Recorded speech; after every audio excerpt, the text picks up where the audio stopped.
bug has continued to ravage the NFL, and now it's taken Dak Prescott of the Dallas Cowboys.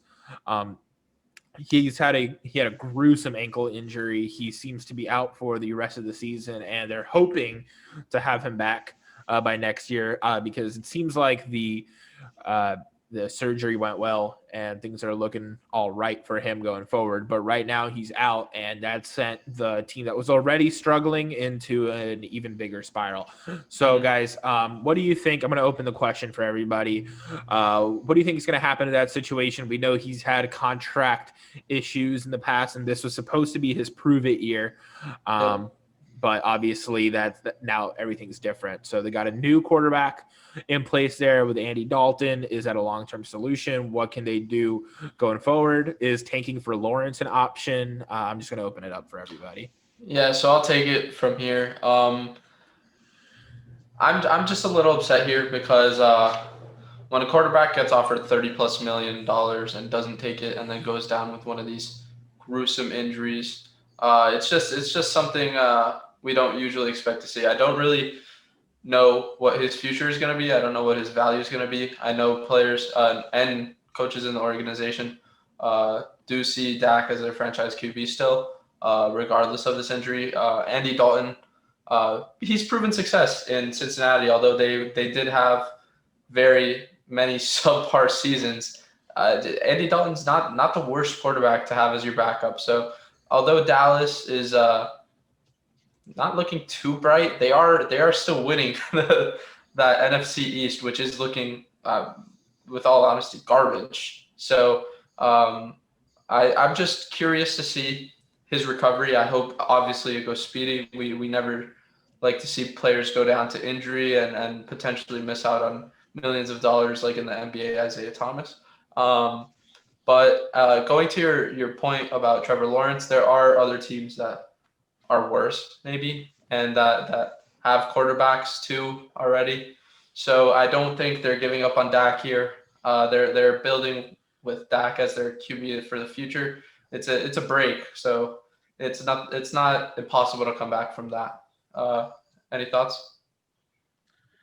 Yeah, no, I agree. But before I make my point, I just want to quickly remind all our listeners that we do have a YouTube channel. We can go check out clips that we made from the podcasts. So if you rather listen to the clips or just like what we talk, there's some more general stuff we talk about during the podcast.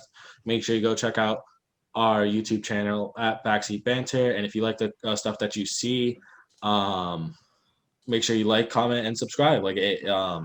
If you do enjoy our content, and then also if you guys are listening through whatever means you listen to podcasts, whether it be through Spotify, Apple Podcasts, or whatever, make sure if you're interested and you're enjoying the podcast, make sure you leave a 5-star review as well. So just to really quickly get into my point about Dak Prescott, listen, the NFL, in general, the NFL hasn't been they've been dealing with two types of bugs. They've been dealing with a viral bug and they've been dealing with an injury bug.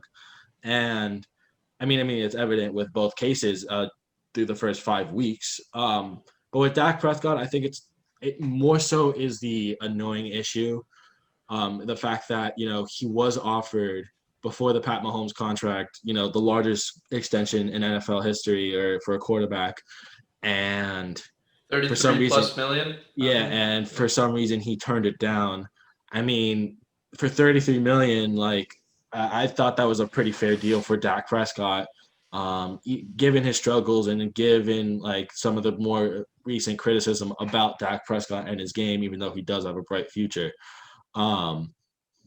His ankle injury, he is going to be pretty much out for the rest of the season. I think his return date would probably be the NFC Championship or the Super Bowl.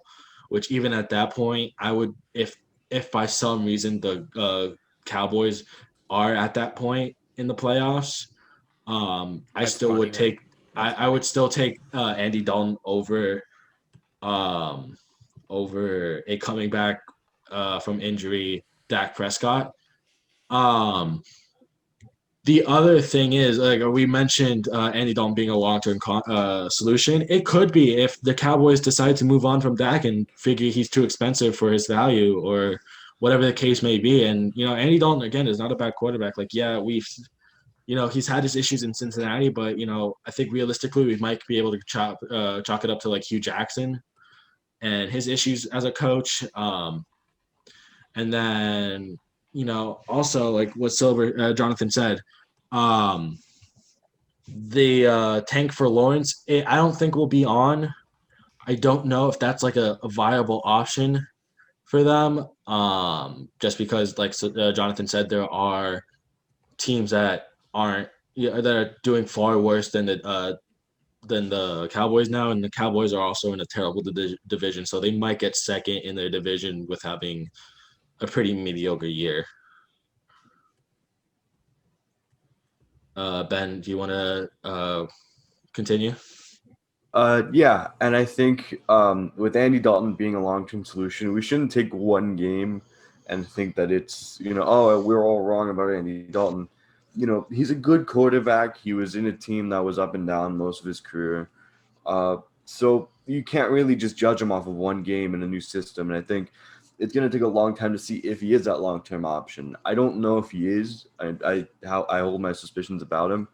And for the whole tank for Lawrence, just to quickly look at the standings right now, there are a couple teams that I think if it stays, that it will probably take Trevor Lawrence. If you look at someone like a Minnesota, Washington, and because Blank doesn't really see Matt Ryan as our quarterback anymore, Atlanta, and that he would sit behind Matt Ryan for a couple of years. Mm-hmm. So to me, I think I think we're kind of reading into something that could take a long time for Dak to get back into, and I think it's going to be very not exciting, but it's going to be very interesting to see what happens with especially his contract. Yeah, and I think there's something interesting that you mentioned there about Trevor Lawrence possibly sitting behind a guy like Matt Ryan, if that actually ends up coming to fruition, if the Falcons continue their season the way they have right now, completely winless and with not much hope in sight. So a similar effect could be seen in Dallas. It's possible. I don't buy into it, but it's a fun hypothetical to think about nonetheless, right? For him to sit behind a guy like Andy Dalton if the Cowboys don't give Dak the money that he wants, especially now that Dak's value has plummeted. But really, if I'm gonna start this, and I want to hear Jonathan's thoughts about this. The NFC East is so weak right now. They're led by the Eagles, who have a record, an astounding record, really, of 1 win, 2 losses, and a tie. Tied to the Bengals. Yes. So that's just honestly a very terrible division to be in. So there's a chance that the Cowboys win it even without Dak. So Jonathan, what are your thoughts on this? Okay, so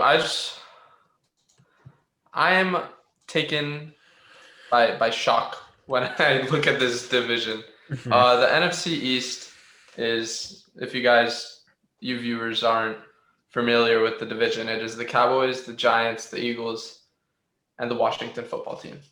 So all 4 of these teams are performing very, very subpar. The division leader doesn't even have like a substantial amount of wins compared to other divisions. We see a bunch of other divisions have undefeated teams as their division leaders, and we have the Cowboys and the Eagles fighting for the first spot. So I feel like going on to your point about Trevor Lawrence, any of these 4 teams really can be a potential landing spot for him because